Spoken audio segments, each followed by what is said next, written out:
Okay, be honest. Have you ever had this amazing, wonderful idea and then you just deep dived into brainstorming and brain dumping and organizing and all the sticky notes and all the things, and you're planning this out, and then 2 weeks later you like lift your head up from your desk and you realize that's all you've done. You have the Notion board and you have the sticky notes and you have the schedule, but you haven't actually taken any real actionable steps of that plan, and you're stuck in planning mode. I've been there way too many times myself, which is why I decided to make this video. If we haven't met yet, my name is Isabel, and on this channel we talk all about embracing your weird in order to build a better brand, business, and life. So let's go. Here's the thing. Planning, brain dumping, breaking down your tasks, it feels like a productive thing to do, right? But sometimes doing that stuff is what's keeping you from actually starting. Your brain is like, look how hard I'm working, and look at this beautiful plan, and look at how perfectly color-coded this schedule is. And hey, no shame. We've all done this. We've all been there. I've been there more times than I can count. But we need to face the facts that it's not getting us anywhere. It's kind of like prepping for a road trip, right? And you make the list and you write down the sights to see and you pack your bags and you make a list of everything that you need to stop to get, and you make a list of things that you need to buy, and then you go and you buy those things and you have everything ready, and then you never get in the car. You never actually start the road trip. The bags are packed, everything is in the car, you know exactly where you're going, how much it's going to cost you, where you're going to stop, places you want to see, but you never get in the car. This happens for a variety of reasons. A lot of it is tied to perfectionism. A lot of it is tied to people pleasing, and a lot of it is tied to fear. And we're going to talk about that because it's time we get in the car. It's time we get in the car and go. First things first, there's nothing wrong with you. You're not lazy. This isn't about laziness. You're not unmotivated. This isn't about motivation. This isn't I just need to discipline myself and I just need to be more disciplined, or we're not shaming ourselves here, okay?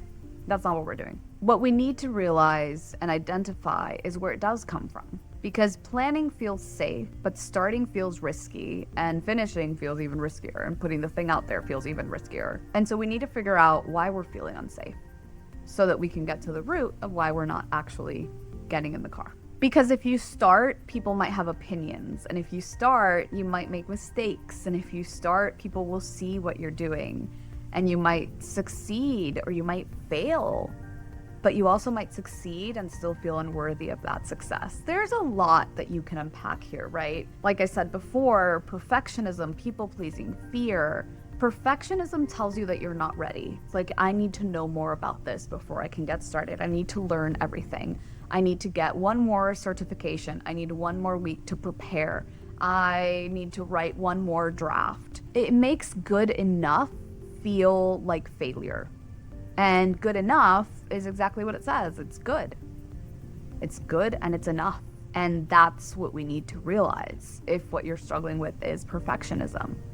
What about people pleasing though? People pleasing makes every decision feel like opening yourself up to judgment. It makes it feel like someone's gonna have an opinion, someone's not gonna like it, someone's gonna get upset, someone's gonna think you're too much or too little, too much or not good enough, or too loud or too messy or not loud enough. You're gonna feel like people are gonna roll their eyes and get angry at you no matter what you do. I have some bad news, and it's that you're probably right. I have some good news, and it's that you're probably wrong.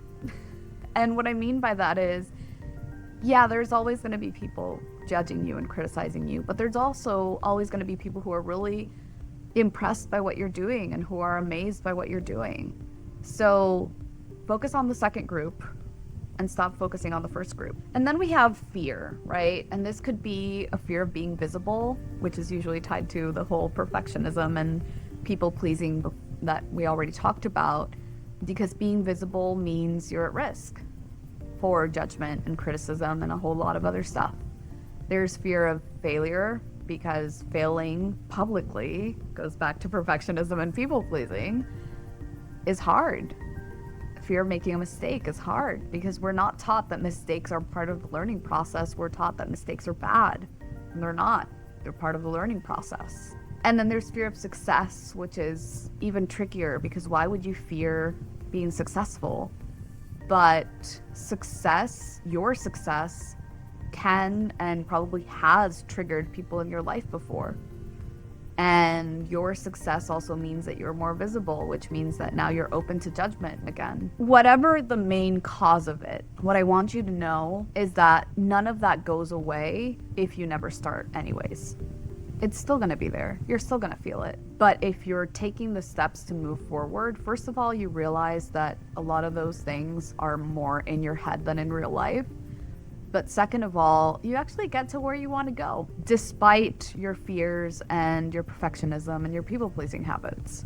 And you learn a lot along the way. When you're stuck in planning mode, you don't get anywhere. You never get in the car. So what do we need to do? We need to give ourselves the permission to make mistakes. We need to stop making it about proving yourself, about showing that you're worthy, about impressing other people, and instead make it about what we want to do and why we want to do it. And when things start feeling overwhelming or hard, just asking ourselves, what's the next step I can take? What's the next tiny step I can take? Make it so small that your brain doesn't resist it. And also, when you're stuck in planning mode and you're unsure if you're actually planning, because our brain is really good at convincing us that planning is the necessary part of this process, and to some degree it is. But when you feel like you might be stuck in planning mode, ask yourself, am I doing this to move forward, or am I doing this to stay hidden? If you dare, I would love to know in the comments, what's one thing that you've been planning, but not necessarily getting started on? I can tell you mine. It is to start posting more consistently on YouTube Shorts. And yeah, there's definitely a lot of fear of visibility because even though I've been posting a video every single week for over a year, I know that YouTube Shorts hits more people, which means it's a little more scary. I guess I'm committing to doing that now, here on this channel. Hi. Don't leave me alone in this. Post yours below. If your brain is telling you that you're not ready, you might need to lovingly ignore it. Kind of go like that Pixar character in Luca that goes like, Silencio Bruno, and like names their brain and tells their brain to shut up. Yeah, we need to do that. Not because our brain is trying to screw us over, but because our brain is trying to keep us safe. But anything unknown to our brain is deemed not safe. And you need to prove to your brain step by step that unknown does not equal unsafe. If you enjoyed this video, please like and subscribe. Also hit that bell notification to get notified when I make new videos. I do make new ones like this every single Friday. So until then, stay wild, stay weird, and I'll see you in the next one.